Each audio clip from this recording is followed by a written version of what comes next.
Okay. Rob from Sky Sports, would you like to kick us off, please? Lovely, will do. Thank you. Nuno, lovely to see you. Hope you're well. Can I start with a really serious situation, but something that a lot of people in football are trying to sort things about. The social media boycott this weekend that starts in a couple of hours. Actually, this is something I think you've been talking about and calling for, and with the whole of football seemingly uniting and some big companies too. What do you make of it? Do you think this is the right sort of action? Yes, no doubts about it. I think it's something that everybody has to address, and especially the companies with stronger measures,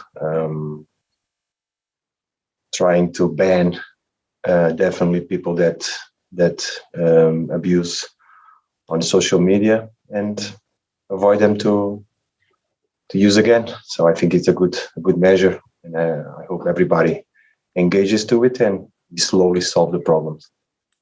Do you think this could need to be more than maybe just a one-off? Maybe this might have to happen again and more repeatedly, and maybe for longer periods, if we're to change the minds of the big social media companies?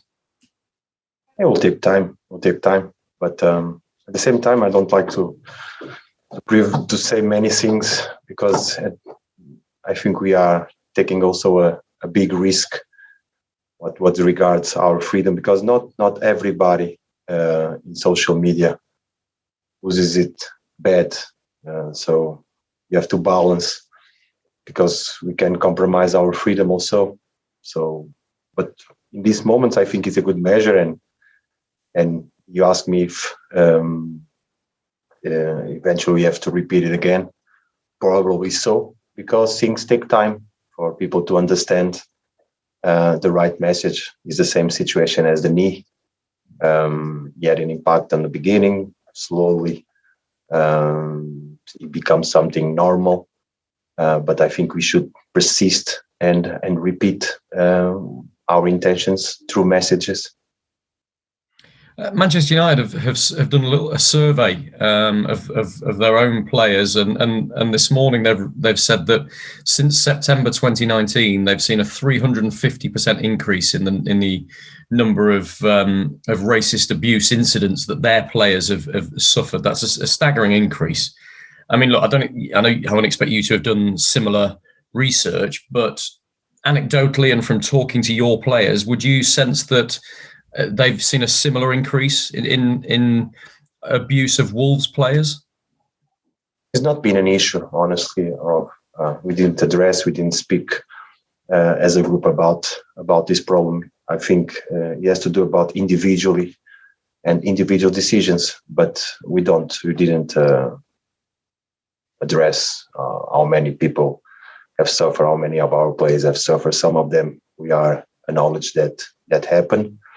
I think take the right measures in the right moments, but from there on, we didn't address it too many times. I think everybody in our community, in our society, is aware, and is something that needs to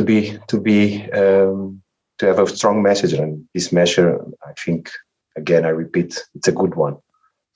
But no, I don't have the numbers of our players that have suffered social abuse. Yeah, understood. You said something really interesting recently that I wanted to ask you about, and that was when we have fans back in the stadiums, you want there to be a longer pause while the players and yourselves and the coaching staff and staff and officials take a knee, so that the fans can join in with that protest and show their appreciation for it almost, which sounds to me like a really good idea. Clearly, they're not going to be able to kneel if they're in tight seats. What would you like the fans to do? How can they show their support from the stands, do you think? The respect, the same way that we respect when is a minute of silence, eventually 2 minutes of silence, like the Royal Highness that happened, with silence. I think with silence. Showing respect for the victims that have been suffered social abuse over and over again. I think silence is the right one. Good man. Let's talk football. Can you update us on, and look, I know the injuries are really difficult, but can you update us on the latest medical position with all of the players, please? Yes, I would love to do so, but and that's for everybody that's gonna ask again. We have problems. We have many problems that unfortunately is happening to us. But I don't want to say everybody that is in that situation, because clearly will be an advantage for our opponent also. But the squad list will reflect all the issues that we have. No, listen, that's absolutely fair enough. Kind of related to that, I wanted to ask you about how you plan for a transfer window. And look, I know you totally understandably say we'll deal with the transfer window when it comes, but I also know you and your staff plan for the transfer window. When you have so many injuries like this, I wonder how you plan for a transfer window, because I know also you like a tight squad. You don't want players sitting around on a bench that you can't include in the squad or in the team. So if you've got so many players injured that are going to come back into the team, what do you do in the transfer window when clearly a bigger squad right now would have been a help to you? It's a problem. It's a problem to plan with the situations that we have, long-term injuries, that we don't exactly have the date that the player is gonna return. So the planning it's very hard. It's very hard. We need to, because those players will return to our squad. So when it's going to be, how it's going to be, and we have to prevent. Of course, we have to change our philosophy so we can be better prepared for what's coming in front of us. Clearly, we talked a lot about the injuries there, but even in those difficult circumstances, I can't imagine you and the players as well, even more probably, can accept a 4-0 home defeat to Burnley. What's been said since that game? Frustration, something that we didn't expect to happen. Such a bad performance. Disappointed. We play very bad. When you play so bad, something that we didn't expect to happen. So we had to reflect and analyze and speak about it, and knowing that we have to change, especially the way we play. We have to play better. We have to be more focused. We cannot make so many mistakes, because was terrible. There aren't many times we've had to ask you about a difficult result and performance like that, but I guess a Black Country derby against West Bromwich Albion gives you and the players the perfect opportunity, doesn't it, to try and put things right and give the fans something to smile about? Yeah, it's always the next game that gives you the chance to improve. We play West Brom. It means a lot to us. It means a lot to our fans, and we're going to compete. Good man. I wish you all the best. Thank you. Thank you, Nuno. Take care. Cheers. Hi, Nuno. Just on that defeat against Burnley, have you visibly seen a reaction from the players this week, seeing the same sort of frustration and disappointment from them in training this week? Of course, we've seen, because everybody felt it. Everybody that was in the game felt that we didn't do things as we should. So everybody I saw and everybody, the frustration and disappointed. And at the same time, is about reacting and facing and moving forward. This is what we have done this week, trying to move forward.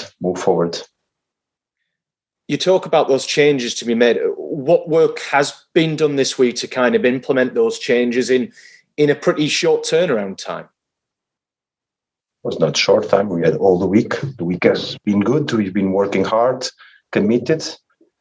We have still 2 sessions to go to prepare the game, and then the game will dictate how we are and what we have done. But the approach has been exactly the same, preparing the game as much detail as we can, and trying to find the better solutions and decisions for the team. Looking at the table right now, and given the current injury situation that we've discussed already, what would you say is an acceptable finish now this season, Nuno? We have to go game by game, Andy. We've always been done that.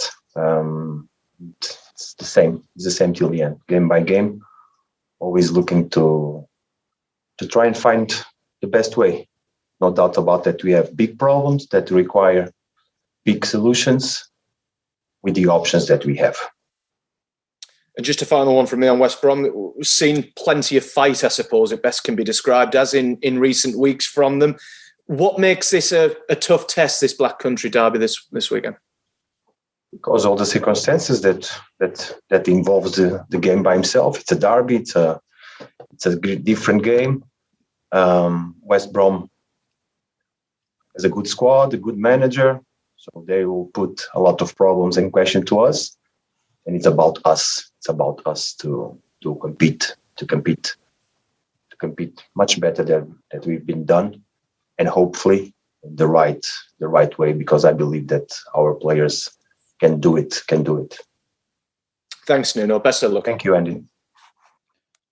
Nuno, Hi, Nuno. We know. Sorry, can I jump in? Is that okay? Go on, James. Nuno, we know that West Brom will be highly motivated because they simply need to win to try and stay in the Premier League. How do you make sure that your players are equally motivated? Like we are always for the games. We are highly motivated for every moment that we have to compete. Then the competition addresses the momentum that we are. But the motivation is, and the commitment and the dedication and the will to make well, it's every day on us. There have been a number of disappointments this season, but is it important to realise the progress that has been made and what you have done over the last 3 years? Now we are now focused on the moment that we are, the circumstances that we have. I don't have to share with you all the problems that we have, but we have them.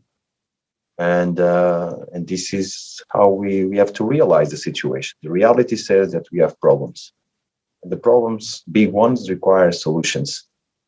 And we have to look at the options that we have and approach it well. But how I make sure?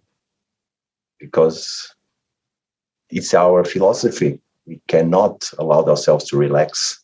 We cannot allow ourselves to be out of focus in any moment. But unfortunately, has happened to us in the past, and it has causes numerous problems. So we still have games to go to put it right. And just finally from me, Nuno, you mentioned those problems. Do you feel like the players and yourself have learned more this year than in any other season because of the solutions that you've had to try and find and the challenges that you've had to try and overcome? Yeah, we have learned a lot. But honestly, what happened this season is not our reality. It's something that we have faced, something that we have been constantly with these issues, and we have to solve them. But as a learning process, it's been useful because we need to prepare and plan better. When you look back, of course, there are circumstances that you cannot control, but what we wanted from our initial plan couldn't make it. So we have to reflect and plan much better. Brilliant. Thanks for your time, Nuno. Thank you. Hi, Nuno. I suppose you've had some magical years in charge of Wolves, and there's been an awful lot of high points as well. In terms of enjoying this year, I suppose with all the hardships and up and down sort of nature of the season, have you really enjoyed this season as a manager, or has it been very stressful on the other hand? I always enjoyed because it's the way I work. I come every day with the same commitment, the same spirit. Of course, when things go well, everybody's smiling, everybody's happy. When things are not well, we cannot hide ourselves from reality, so we face the problems. But I always enjoy because it's part of the sport. If you only allow yourself to be happy when you win, you're not ready to be a sportsman. So I'm ready for all the circumstances.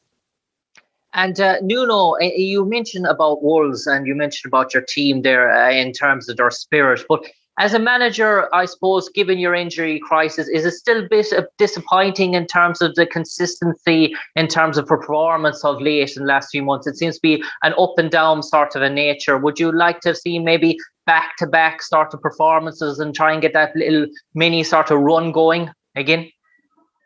Yes, I would like, Jim. I would love to, but that's not the reality. That's not the reality. We're facing problems. There was a moment not long ago that we've been able to stabilize the team, repeat the starting 11 many times in a row, and you see that the team improves, because it's the way I believe that it should be. When you have game after game the same players getting complicity, getting to know themselves better, the team improves. But it didn't happen. The moment it stabilized, unfortunately lose a player, then the next week, the day before, you lose the player. So it's circumstances, and the squad we have to manage. We have to manage that. Of course, I would love to find myself in another situation and everybody in another situation, but it's the reality. And we have to go, and we have options. That is more important. Not always, let's be not thinking about all the players that are out. Let's try to focus like I'm doing now, because we have two training sessions to prepare the game. And of course, the team is going to be different, and it's up to us to decide well, and the players compete and play and show their qualities. Cheers, Nuno. Best of luck. Thank you, Jim. Hello, Nuno. Nice to see you as always. The size of squad has always been has been a point of discussion while there's been injuries, as we've just heard. But it has worked for you over the last 3 seasons certainly, and this season's circumstances were very different. So, does that is there any lesson we can take from the fact that this season has been different in terms of planning for the future? Yes, of course. I already mentioned that. Our initial plan was didn't work out. We find ourselves to go continuously trying to find another ways, but especially regarding our future, we have to plan a different way, because it's different, because we have long-term injuries. We felt that when we have problems on big players, the solutions are not so ready. So all these things are on top of the table for us to plan and organize better, and avoid some mistakes that we made. Some of those we cannot control, but some were from our own responsibility. Yes. Were the players, I imagine the players were very harsh on themselves after last week and their performance. They won't have enjoyed the way that they played, I'm sure. Did they speak freely about it?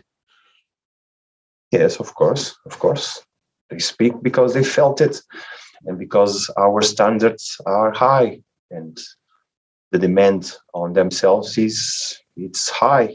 We always push for the betters. When that doesn't happen, all the players have felt it. All the players have spoken about it. But more than speak, the words is what you want to do to react from that. What you should do, how you should prepare. That is more than words, actions. Yes, and just one more thought from me. We've had several now of these derbies where there haven't been fans in, and everybody knows that that's very difficult and very unusual. But I'm sure the players still keenly appreciate the importance of a derby to the supporters, don't they? Of course. It means a lot to us. It means a lot. We wish we could go everybody, all the squad, all the fans, because together we are stronger. But that's not what we're going to find on Monday. It has to be ourselves and fight over and over again. Action after action, all the balls, we have to fight for it. Indeed. Yes, good luck. Thank you. Thank you, Mike. That's it for broadcast, I think.